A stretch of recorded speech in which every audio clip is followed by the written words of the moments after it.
ও দুঃখের সাথে আর একটা কথা কই, সে কথা হলো জানেন, মহিলারা দেখি, আমি লক্ষ্য করে দেখি, হায় রে, কোন একটা যদি মানুষ মারা যায় সেখানে বলেন তো দেখি দেখার জন্য মহিলা বেশি যায় না পুরুষ বেশি যায়?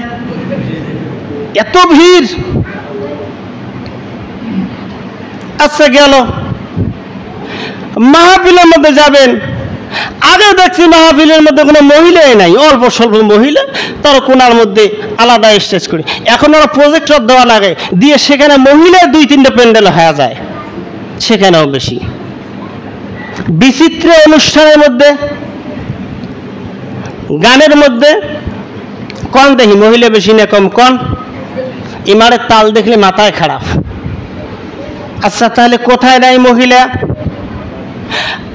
মুসলমান লক্ষ্য করেন, গানের প্যান্ডেলে মহিলা, মাহফিলের প্যান্ডেলে মহিলা।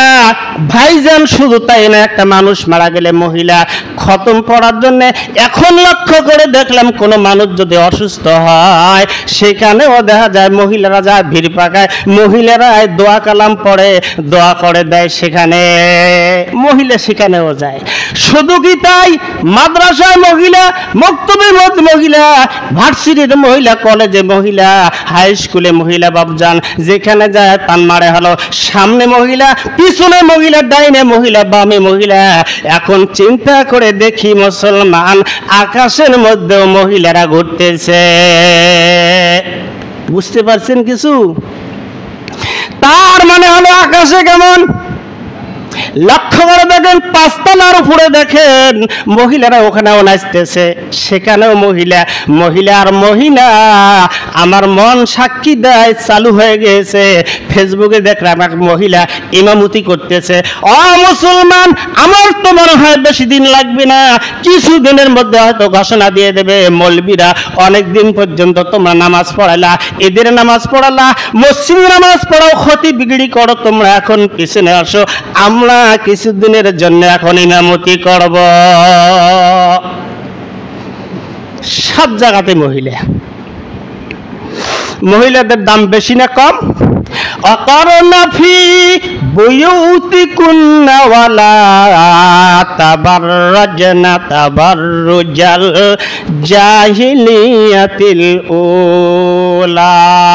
আল্লাহ রাব্বুল আলামিন ডাক দিয়ে বললেন, ও মহিলারা, আমি আল্লাহ রাব্বুল আলামিন বিধান দিলাম, তোমাদেরকে আমি অর্ডার করলাম, তোমরা ঘরে থাকো, তোমরা ঘরে অবস্থান করো, তোমাদের দাম আমি আল্লাহ রাব্বুল আলামিন অনেক অনেক গুণ বাড়াইয়া দিয়েছি। বলেন সুবহানাল্লাহ। আজ মহিলা ঘরে থাকবে, আল্লাহর আইনকে না মানলে কি হয়, এই কথাটাই বলতে চাচ্ছি আমি। আল্লাহর আইন অবমাননা করলে, আল্লাহর আইনকে মেনে না নিলে কি হয়, এটাই বলবো। আজকে মহিলা ঘরে নাই, বাইর হয়ে গেছে, মহিলাদের দাম অনেক বেশি। আচ্ছা ভাইজান বলেন তো, এখন গরুর লেজ আছে না, লেজ বড় না ছোট? একটু হাহু বলেন তো দেখি, কথা বলেন না কেন? কেন আপনাদেরকে পুলিশ এসে ধরে নিয়ে যাবে? পুলিশ ধরলে তো আমাদেরকে আগে ধরবে, আগে ঢুকিয়ে ধরছে, এখনো ওয়ান টাইম জীবন আমাদের, এখনো ওয়ান টাইম, কখন ধরবে এটা নিশ্চয়তা নাই। যেই যায় লঙ্কা সেই হয় হনুমান, যেই যায় লঙ্কা সেই হয় হনুমান। কারে কি বলি ভাই সকলে সমান, কারে কি বলি ভাই সকলে সমান। কি ধরছেন এখন? এলাই কি বুঝেন? কি বলছি এত বলার দরকার নাই, একটু বুঝবেন, মনে মনে চিন্তা করেন কি বললাম। তাহলে আসেন, তাহলে গরুর লেজ বড় না ছোট? বড় লেজ। এই লেজটা আল্লাহ দিয়েছে, এই লেজ দিয়ে কি করে? লেজের কাজ আছে না নাই? অনেকগুলো কাজ। তারপর আর একটা কাজ আমি লক্ষ্য করলাম, এটা আমি একটা মানে কি এর উপরে গবেষণা করে দেখলাম, এই লেজটা দিয়ে তার লজ্জা স্থানটা ঢাকি রাখে। কথা বলেন, কথা বলেন। আচ্ছা বলেন তো, এখন ছাগলের লেজ তার চেয়ে লম্বা না ছোট? অনেক ছোট, 4 আঙ্গুল। এই 4 আঙ্গুল লেজ দিয়ে সে কি লজ্জা স্থানটা ঢাকি রাখে। আচ্ছা বলেন, এখন কুকুরের লেজটা ছাগলের লেজ থেকে বড় না ছোট? জীবনে দেখছেন কুকুরের লেজ দিয়ে তার লজ্জা স্থানটা ঢাকি রাখছে? কেন দিছে আল্লাহ এই লেজটা? কেন দিছে আল্লাহ? লজ্জা স্থানকে ঢেকে রাখার জন্য মহান আল্লাহ রাব্বুল আলামিন এত বড় লেজ দিয়েছে, কিন্তু গরু এটা লেজ দিয়ে লজ্জা স্থান ঢাকতে পারলো, ছাগল পারলো, ভেড়া পারে, আবার কুকুর দেখেন এত বড় লেজ দিল, ওর লেজ যত বড় হয় তত উল্টা দিকে একটা ভাঙ দিয়ে দেয়, আর এ মনে মনে স্লোগান দেয়, বাংলার যুবকেরা দেখ রাস্তা দিয়ে হাঁটে কুকুর আর লেজ উপর পাত দিয়া, আর মনে মনে স্লোগান দেয় বাংলার যুবক, এই যুবকরা তোমরা দেখো টাকা পয়সা কোনো লাগবে না, বিনা টাকায় তোমরা আমার ইজ্জতকে তোমরা দেখে যেতে পারো। মুসলমান লক্ষ্য করবেন, কিছু মহিলা মানুষ আছে এদেরকে 10 হাত কাপড়, কেন এদের জন্য বাজেট করা হয়েছে 10 হাত কাপড়, কিন্তু 10 হাত কেমন বাপ যান, আরো 10 হাত কাপড় যদি জোড়া লাগায়া দেন তারপর এদের আপত্তিজনক জায়গাগুলো ঢেকে রাখতে পারে না।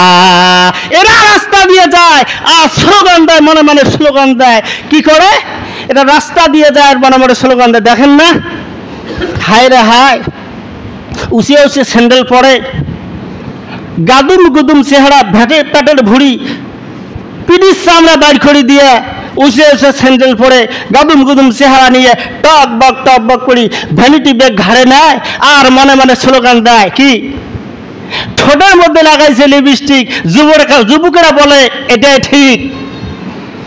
আর মুসলমান যখন চোখে লাগায় মাস্কারা, যুবকের এবার কাম ছাড়া, ভাইজান লক্ষ্য করে দেখবেন ওরা স্লোগান দেয় লাখ ভেলকি লাখ, বাংলার যুবকের চোখে মুখে লাখ। বাস্তব কথা শুনে যান, আজকে নামাজেরও সময় হয়ে গেছে, কথাও বাড়ানো যাচ্ছে না, সামনে যে আমি একটা আয়াত পড়ছি আর একটা গান শোনাচ্ছি, আজকে মনে হয় সম্ভব হবে না। অনেক কথা ইনশাআল্লাহ। কি গানটা তো মনে আছে না, কি কন আছে মনে না থাকলে মুখস্থ আরেকবার করেন। আম গাছে কি কাঁঠাল ধরে, আম গাছে কি কাঁঠাল ধরে, কাঁঠাল গাছে আম, চকিদার কি করতে পারে, দরগারি কাম রে, আম গাছে কি কাঁঠাল ধরে রে। অন্ধের গান, কথাটা আমি এর উপরে গবেষণা করছি। আমি কি গান বললো, আমি নীলফামারীর থেকে আসি মাহফিল থেকে, আর গানটার উপরে আমি গবেষণা করলাম। কারণটা কি, গানের অর্থ তো আছে না নাই, অবশ্যই আছে। তো আল্লাহ পাক রব্বুল আলামিন যতটুকু আলোচনা করলাম, এই আলোচনাটুকু বুঝে আমল করার তৌফিক দান করুক, সকলে বলেন আমিন।